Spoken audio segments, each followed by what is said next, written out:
misi organisasi atau misi tim, misi sebuah tim. Jadi ada 3 poin definisi dari kerja tim yang efektif. Yang pertama, ada tujuan, koordinasi, serta dukungan dan adaptasi.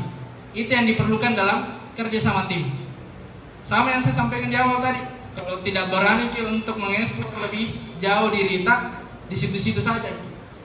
Yakin Kak, di situ-situ saja, jadi penyesalan datang. Saya poinnya kembangkan diri tak, jangan takut-takut, jangan malu-malu untuk kedepannya.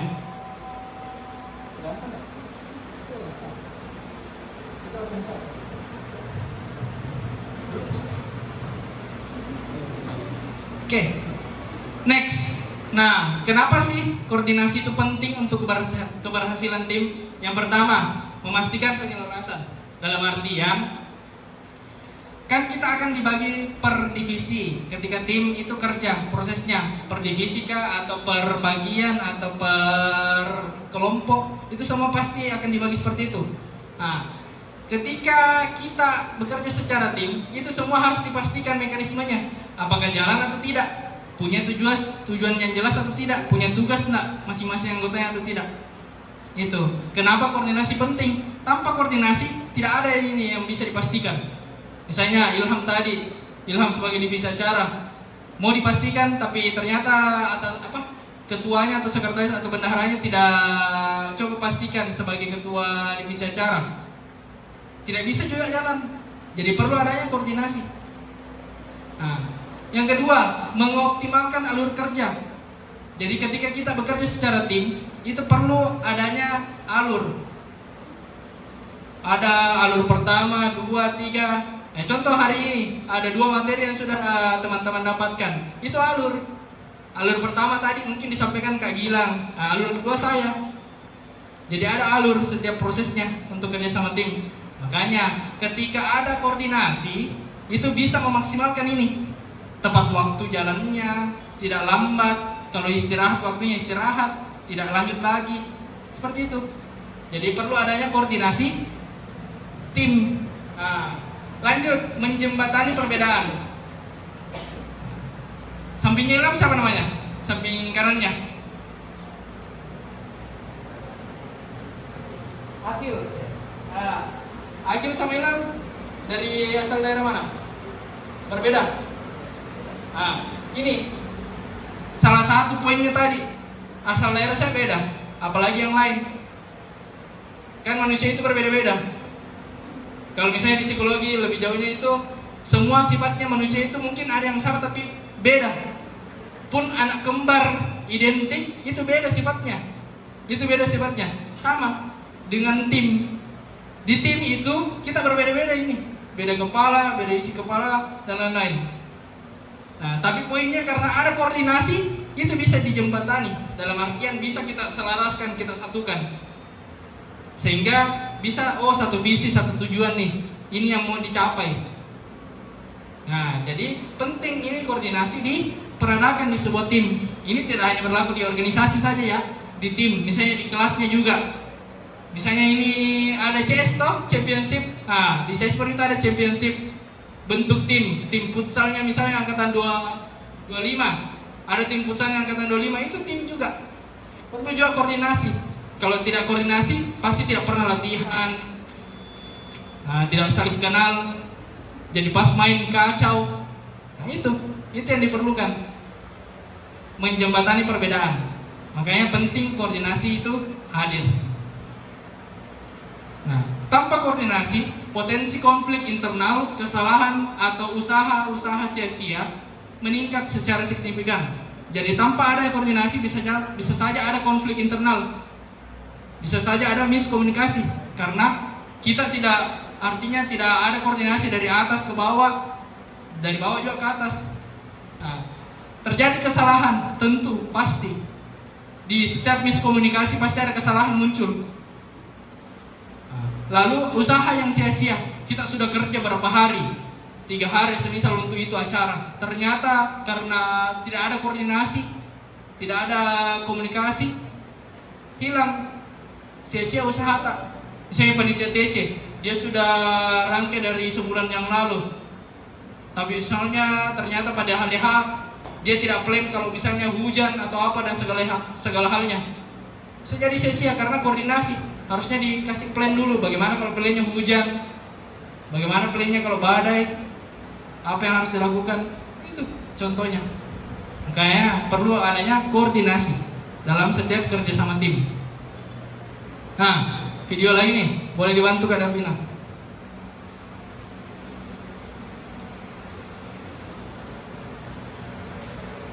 Jalan nggak? Saya banyak video soalnya udah lebih menarik. Iklan.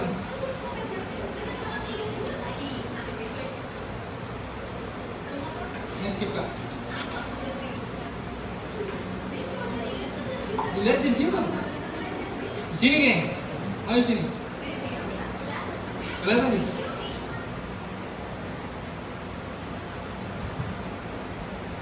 Nah, ini sirkuit F1. Kalau F1 itu balap mobil. Ini Ferrari, tentunya Ferrari. Kalau misalnya baru kita lihat, ini prosesnya ganti ban. Ya, ada kecelakaan atau kondisi ganti ban. Seperti ini kondisi ganti ban. Silakan saya di dalam seperti itu berapa detik dia ganti bannya. Ketika umumnya sampai itu berapa detik ya? Biasanya kalau kita sendiri ganti bandingkan.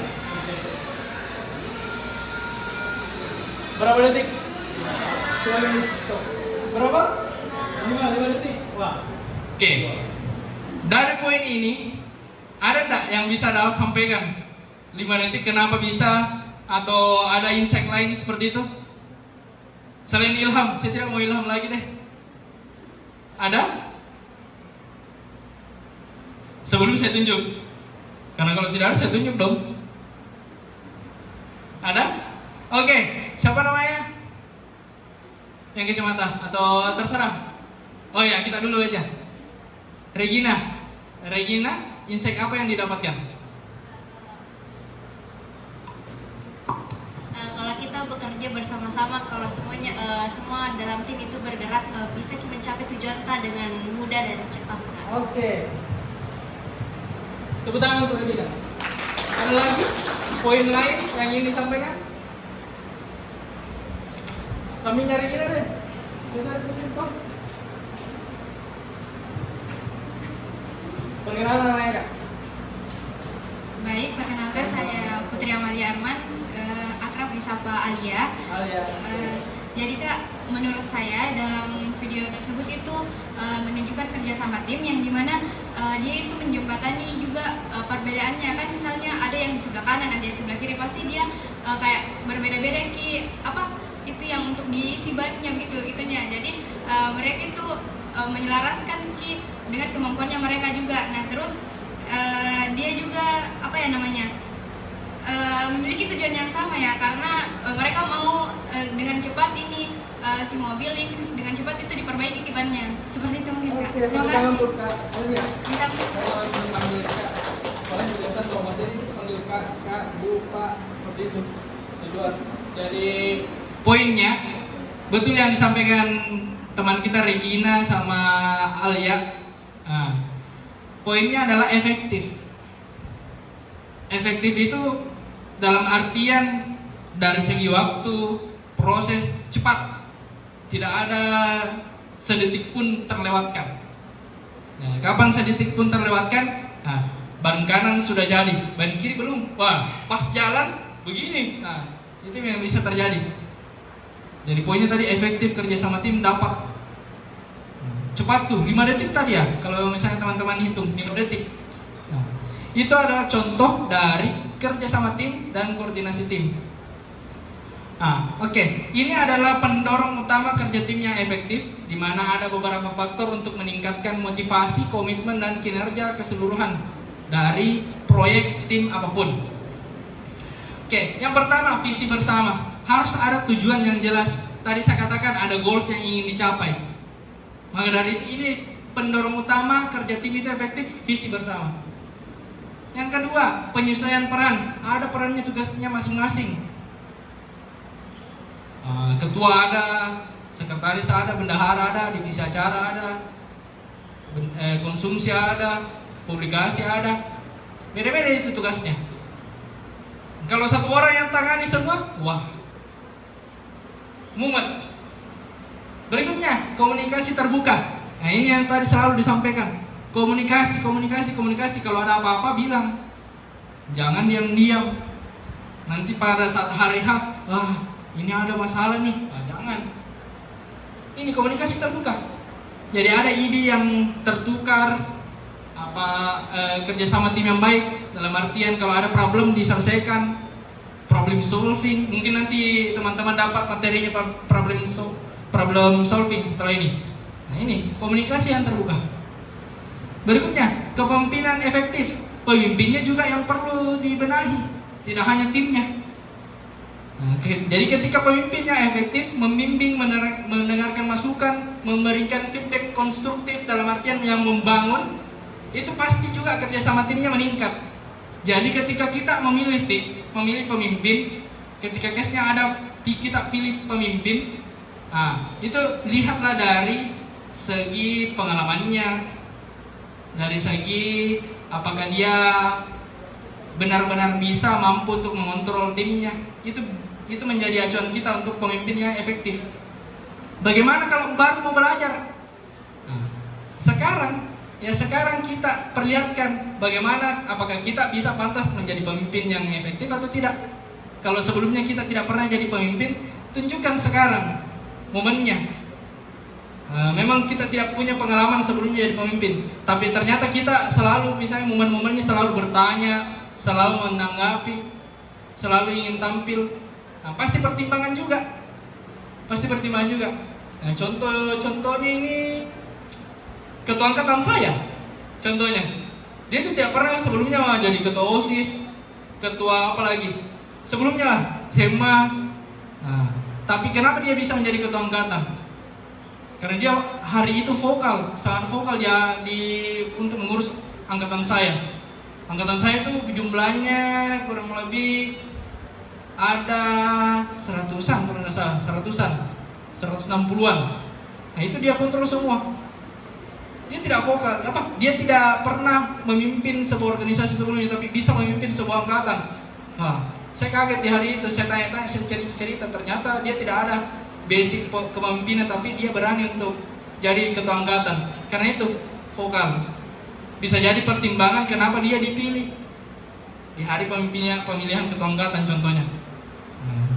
Pasti teman-teman nanti juga akan memilih ketua angkatan. Jadi case-nya itu jangan mau kalah ketika misalnya teman-teman itu tidak punya basic kepemimpinan. Setidaknya teman-teman vokal, berani bicara. Nah, itu sudah poin yang bagus, poin yang bisa dipertimbangkan lah untuk menjadi pemimpin. Ini kepemimpinan efektif. Yang terakhir, kohesi dan efikasi. Kohesi itu apa? Dalam artian persatuan, kelekatan. Rasa persatuan yang kuat dan keyakinan secara bersama terhadap kemampuan tim untuk mencapai tujuannya. Jadi dalam artian kita saling memiliki satu sama lain. Jadi kita punya acara, misalnya angkatan 2025 punya acara inaugurasi, itu harus memiliki rasa kepercayaan terhadap apa yang sudah dilakukan untuk agar segala sesuatu yang direncanakan itu tidak sia-sia. Nah, ini yang dimaksud dengan kohesi dan efikasi, rasa persatuan dan keyakinan secara bersama agar tim ini kuat sampai ke tujuannya. Oke, saya lanjut. Ini hambatannya. Tadi faktor pendorong. Ini hambatannya. Hambatan yang pertama ada kerusakan komunikasi. Tadi yang saya katakan bahwa komunikasi itu sebagai faktor pendorong, benar. Ini hambatannya. Ketika kerusakan komunikasi itu hadir, jadi aliran informasi dapat menyebabkan miskomunikasi.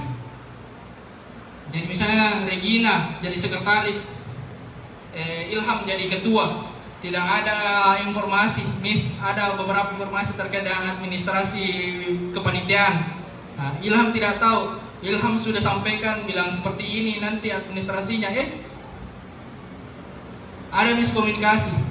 Nah, itu yang bisa menjadi hambatan untuk kolaborasi tim atau kerjasama tim. Yang kedua, ego dan konflik pribadi. Nah, pasti di semua individu punya ego. Makanya